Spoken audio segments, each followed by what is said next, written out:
What's up? This is Jameson with Kozmo King TCG, here to do an Orcust deck profile. It's one of the new archetypes that is coming out this upcoming week, or this week, in Soul Fusion. I was able to pick up everything on Saturday, and then spending the last couple days playtesting it and seeing what all I'm able to do with it. So right now this is the best out of my rough ideas on how I'm going to be playing the deck for a little bit until we get the other support that's supposed to come out in Savage Strike. But let's jump right into it then. For starter monsters, I play 3 Armageddon Knight. All the Orcust monsters are dark, so Armageddon Knight is pretty OP to open up with, and especially if you're able to use it in conjunction with Firewall Dragon, then it's just an extra send that can help make a bigger board. The next starter, which is almost as good, is 3 Mathematician. When it's normal summoned, you get to send a level 4 or lower monster to the graveyard, so a little bit more restrictive on when it's able to do it, but if it's a short of a battle, you do get to draw a card. Hasn't happened to me yet because it usually doesn't stay on board. I usually end up linking off with it almost immediately. Because basically opening Mathematician and Armageddon Knight is an instant link. It lets you instantly go into the link 2 of the deck. And for the main deck Orcust monsters, to start out with them, I play 3 Harp Horrors. This card, in my opinion, is the best one out of them. When it's in the graveyard, it banishes itself as cost to special summon a monster from the deck, which is really good because if they don't call by the grave on it immediately, you can just banish it and go ahead and summon it because there's no target for it to banish in grave. And also too, if you have the field spell up, their effects become quick effects, so if they do try to preemptively call, you can just chain to it and you activate the effect. Next one, I play 2 Symbol Skeleton. I only play it at 2 because it's very easy to recur your resources in this deck, and I play it a little bit different than some of the videos I've watched online. And he can be really good because it's very easy for you to go into the link 4 first turn with other backup in the deck. And for the last of the Orcust monsters, I play the 2 Brass Bombard. This one it banishes itself as cost to special summon an Orcust monster from the hand. And of course, all the Orcust monsters, they're hard once per turns, and after you activate their effect, you can only special summon dark monsters for the rest of the turn, which isn't that big of a restriction because most of the deck is dark. The only World Legacy support I run in this, they're in the Triple World Crown. We're in a time where everything's going in the extra deck, so have this guy out. It helps you with more negates, because depending on how the board goes, you could end with this and another negate on board, or making monster one of your main monster untargetable if it's an Orcust. There's 2 really big beaters I run in this.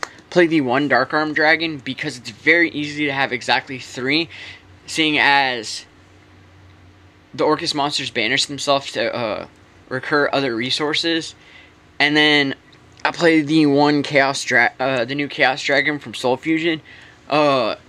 Basically, this guy, you can banish light or dark to get off its effects, but it has to be 3.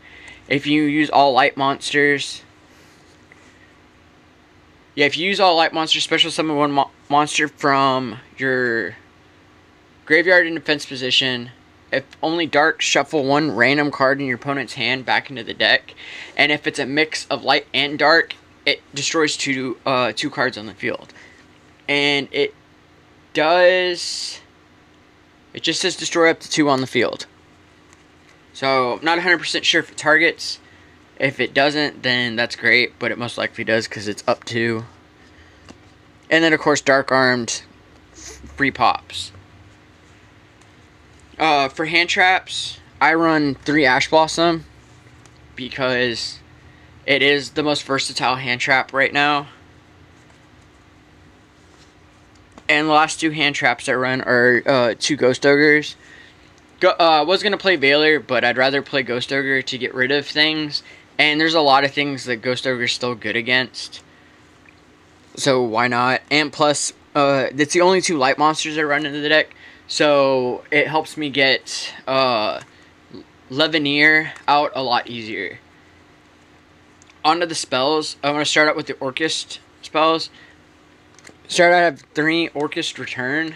You can send 1 Orcust or World Legacy monster that's face up on the field or in your hand to the graveyard to draw 2 cards.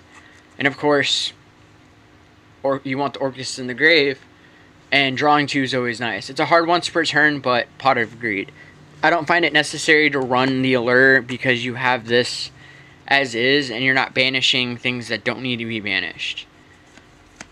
The other ones I play 1 of the field spell. It makes the Orcust Link monsters and the monsters in graveyard, makes their effects quick effects, so you're able to activate them on your opponent's turn. And if it gets sent to your graveyard, if it's not in the same turn, you can discard a card and add it back to your hand. So I only play 1 because it does resource itself out and I can search it out. So there's no need for terraforming. And the last of the Orcust spells, I play Orchestrated Einstaz or Instaz. But basically, if your opponent normal summons or special summons a monster, you can send an Orcust monster from your deck to your graveyard. You can only activate one of these per turn. So like I only run 1 because most of the time like I can get the game by my second or third turn if it goes to that. And to help push this deck to OTK a lot quicker, I do main 2 Scapegoat because Scapegoat's still too good. We'll see how it goes with Token Collector coming out in Soul Fusion. So we'll see how often like this goes or how often Token Collector gets played. And of course, for the last 2 I run 2 Called by the Grave. Because the last thing you want is your Armageddonite to get ashed. And your turn can just be like done right there. Or they're going to try to ash your Orchestrated Return. Or of course like your Foolish and Reinforcement. Which are in the 1-ofs, Foolish Burial, pluses, Reinforcement of the army to search out the Armageddonites. So you're basically running 4 Armageddonites because you really just need to open that or it and you got your first turn plays going. And last but not least, I played 1 Monster Reborn. The self-explanatory, special summon a monster. Can you use it to help push for your OTK or to get to link up to get rid of problem monsters. And for the traps, I run 2 Orchestrated Core. This one lets me banish a monster in my graveyard. And target 1 Orcust or World Legacy card I control except this one. And neither player can target it with card effects this turn. Even if Orchestrated Core leaves the field. And if another Orcust and or World Legacy cards you control to be destroyed by a battle or a card effect, you can send this card to the graveyard instead. So like if you have it out and they try to Regeki you, you can protect the Orcust and World Legacy monsters. And last but not least, I play 3 Solemn Strike because I'd rather get rid of the problem than let it sit there on the board. And with me having playing it for the last time, especially in like my other decks, like with Paleo and Trickstars, like it's been helping out a lot more than when I was playing in permanents.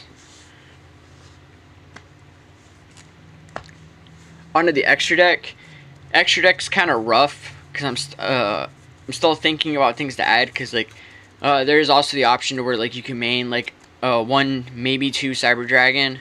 That way you can main Mega Fleet to go into to get over things your opponent has. But this is what I have so far. I have 2 of the Galady, The Link 2, she only requires 2 effect monsters, and one of them has to be an Orcust monster. If she's linked, she can't be destroyed by battle. And once per turn, you can target a banished machine monster, shuffle it back into the deck, and set one of the Orcust spells or traps on the field. So she can't be ashed. So she's pretty good. She's always your first one to go into, and like the most optimal one to start out with. Of course, I played one Lone Greasy. I tried it out at 2. Never came up. If he's linked, he can't be destroyed by card effects. And with him, you shuffle 2 of your banished machine monsters back into the deck, and it sends one of the linked monsters to the graveyard. So you just place it in front of where your opponent has a bigger monster, and just send it to grave. It's non-targeting like Ningrisu, because it's the evil version of him. Also, if he activates that effect, the card name can't attack that turn at all. Or no, this card can't attack. So like you can always like link up into the 4, bring it back out with Skeleton, and sit there and do more shenanigans. And last but least, for the Orcust link monsters, I play the Link 4 Orchestron. This one's really good. If it's linked, it can't be destroyed by battle or by card effects.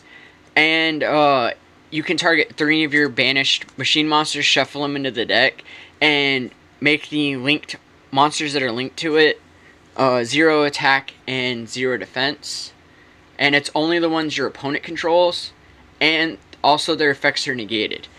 You can only use the effect once per turn, like all the other ones, but like that's still pretty broken, especially when you can use it on your opponent's turn, as well when you had the field spell out. Next up, for the Link 1s, I play the Link Karibo and 1 Link Spider. Link Karibo is really good because Scapegoat and one of the Horn is a level 1, so you can after you've already used it, you can tribute that to get it out, and then banish Horn to special summon one of them from your hand. Of course, play the Nightmare package, self-explanatory. The 1 Ningrisu for another targetable removal. And for the 4s, I play the Firewall because this is a link deck. Start Yugioh to switch your hands up to get more of what you need. And of course, everyone's favorite OTK enabler, Borrelsword Dragon. I mean, why not? Like, that's the whole point of Scapegoat, is to go into this like insanely fast. Or the Firewall if you have to. And last but not least, I play teching Ally of Justice Cataster right now, because if it battles a monster at the start of the damage step and it's not dark, it automatically destroys it. So it's just free removal. This one I'm testing out because you can make it with the Armageddon Knights, the Harp, and with the Horn, because I think those are the only level 4s. Yeah, you would only be able to make it with Harp or Armageddon Knight, and it's just very easy, especially like if you bring it out and then continue your link up plays and move more extra deck zones over, so we can bring out more link monsters with it on board, and it's just nuts. Well, thanks for watching. Please like, comment, and subscribe down below for more deck profiles. I'll catch you guys later.